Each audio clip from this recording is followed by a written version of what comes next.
What caught your eye? Here's what Tim and John found.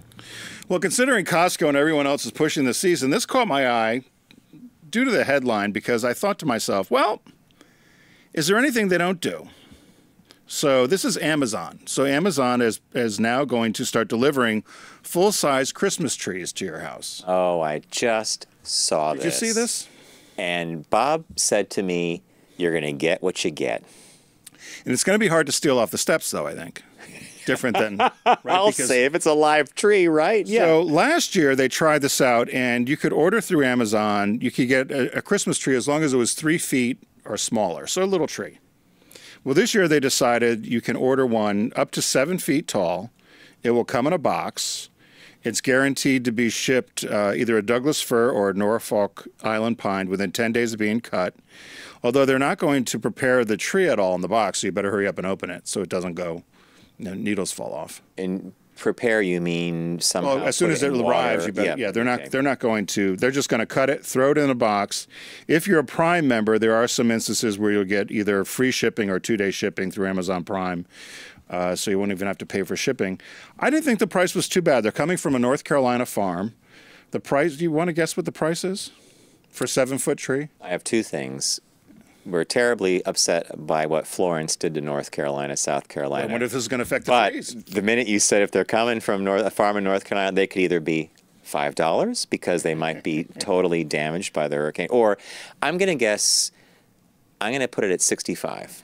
$115. Ooh, $115. Okay. No, I didn't think that was too bad. I think in the city in the Northeast, sometimes if you want a 7-foot tree, it's a big tree. Yep, it's it will be $65, $80, whatever. I always liked. I should have put the picture in on the deck if you're watching along. But the last time Brian and Rich and I, we went out to get a Christmas tree, my neighbors, and we had our saws. We were going to go cut a tree down and drink hot chocolate. It ended up being about 80 degrees. We were sweating in our sweatshirts in early December. But we ended up just finding one that had already been cut down. We walked miles on. It felt like acres and acres on this Christmas tree. We could not find anything we liked, but we ended up just buying one that was already cut. Do you guys go out and search for a tree? Upstate, you probably do. We in the city, you know, you could spend $300 on a tree in Manhattan, depending on where you're at. So Bob has a very particular tree. There we go. It's like almost a Charlie Brown tree, like the bottle, like they look like bottle, like the branches are far apart from each other. You can hang the ornaments. So eventually, I think it was 2 years ago, he is sitting on his computer one day at the house upstate. He goes, oh my God, it's on sale. And he's click, click, click, click, click, click. And he buys an artificial tree that looks real. And I forget the name of the company's escaping me now, but if I could find it in a second. But it arrives now. So you're all artificial. And you know what? The greatest thing about that is I always worried about leaving that tree in the house. In the apartment. Well, it's dry. It could catch on fire. See, Philadelphia is one of the major cities where you're not allowed to have. I think over 2 or 3 stories, you're not allowed a live tree. Interesting. In the building, even in a private residence. But they said New York, Chicago, some of the bigger cities, they don't care that you can still do it.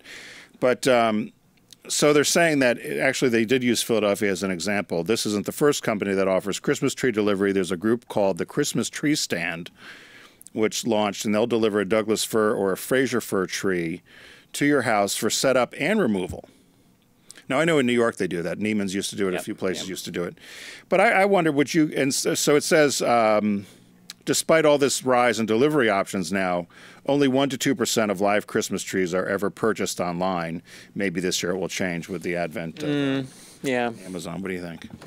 Possibly. Would you order one? I just think sight unseen with a tree is, roll the die. Hey, if you're a Vegas fan, what do you got there?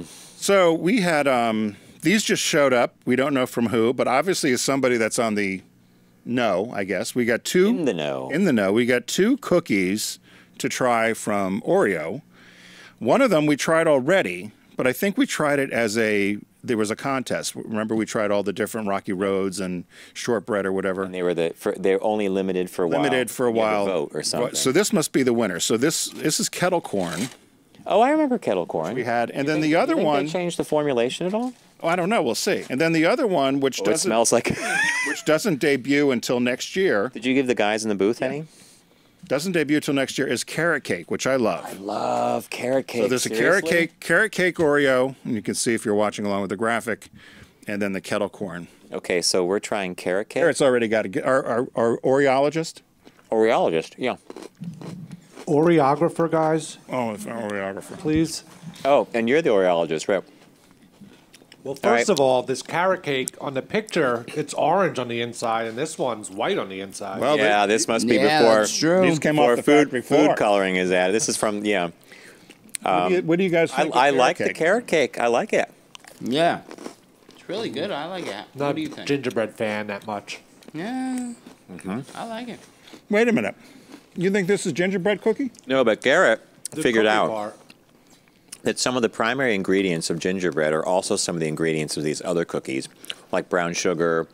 I'm trying to think of some of the other stuff, but if you don't like that flavoring, I like the carrot cake. I love carrot cake to begin with. Does it outdo birthday cake, Garrett? No, No. doesn't hold a candle at all. No. And what about the kettle? Did the kettle corn change? I still like kettle corn. Kettle corn's still good, yeah. Yeah, Yeah. slamming. Kettle corn's a slam dunk in my opinion. I like carrot cake and I like these both. So of the two, what did you like? I'd probably go with kettle corn. Garrett, what would you do? Kettle corn. Yeah. Yeah, kettle corn. But Delicious. if you know, I'm standing at the Oreo aisle, and if they don't have kettle corn, I would definitely try carrot cake. It was carrot cake works. Now the carrot cake cookie to me was a little mushy. Softer, you know. Nicely All right. done.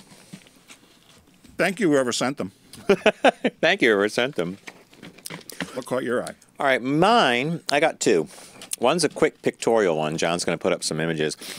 Last week, we had the pleasure of welcoming to New York a woman that we love working with, and she's over at Deep Discount. Her name is Lauren. And we were out at dinner, and I was talking about how social media sometimes reminds me of a dumpster fire. It's either good or it's bad, often bad, and the good could be great. And she just smiled and she said, "You need to check something out." And she goes, "Go to Twitter and check out hashtag you had one job." So it's this feed called You Had One Job. And I think the pictures are going to tell you everything you need to know. So let's call up the first one. So this says, this was posted on the hashtag You Had One Job. 45-minute standoff with tiger ends when police realize it's a stuffed toy. You had one job. Where was that? I think it must be Australia or England because they spelt realize with an S. Oh yeah. All right, so next one says it all. John just put up a picture of a van with a sticker on the back, and the sticker, which tells you everything about the business you're supposed to know, is upside down, virtually illegible. Oh my God. Next. Oh, I love this one.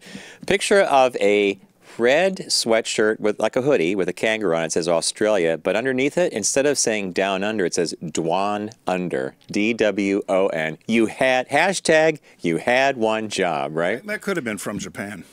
This one I love. Coming soon in September. SEPTERMPER. Not even my worst spelling days that I ever come up with September like that. But yeah, you had one. Hashtag, thank you, Lauren, you had one job. I think we had, what is it? The Arrington, here's a picture of a fire department station where they put those letters on a light board. And it says, remember to move your cocks forward this weekend. They ran out of L's. I mean, you had one job. So that was a sampling, but if you want to check that out, so thank you, Lauren. That caught my eye when she told me at dinner. That reminds me, I tried to find the, so at Subaru, the tagline was the beauty of all-wheel drive. And so somebody decided it'd be a great idea for all the huge trailer trucks coming on the plant to do the beauty of all-wheel drive. And they spelled beauty without a U. So it became the Beatty. And these trucks were driving around for months before anybody even noticed the misspelling. Because the letters were like 3 feet tall. The Beatty of all. And I had a picture of one on my desk for years. What happened to it? Somebody took it. All right, the next little bit is a quickie, and it comes to us from England. I think the town might be Ipswich. But at night, there are people in a town who would hear this creepy children singing the song "It's Raining, It's Pouring," like at 2 in the morning or 3 in the morning. It's raining. I think we even have a little. They might have recorded it. And John, if you want to play.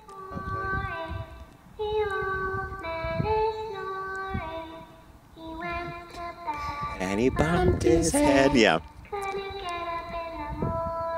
So that's like playing in the night, like this ethereal thing, and there was freaking people out this city? in this Town? near the town of Ipswich. So one night it starts up, and the woman calls the first responder, and they come and they could hear it, and they're going to help her track down the thing. They track it down to a nearby factory warehouse area, and it was actually a deterrent system that was set up. So when someone tripped a motion detector, they would start playing these children singing. But what was tripping the motion sensor was spiders. They were actually crawling across the sensor. So the factory changed the settings, and now the ethereal sounds of children singing at 3 in the morning are no more. So there you go. Hashtag you have one job, and spiders tripping a motion sensor, and it's the Children of the Corn. It was like Children of the Corn, right? I like that one. I like that one. All righty.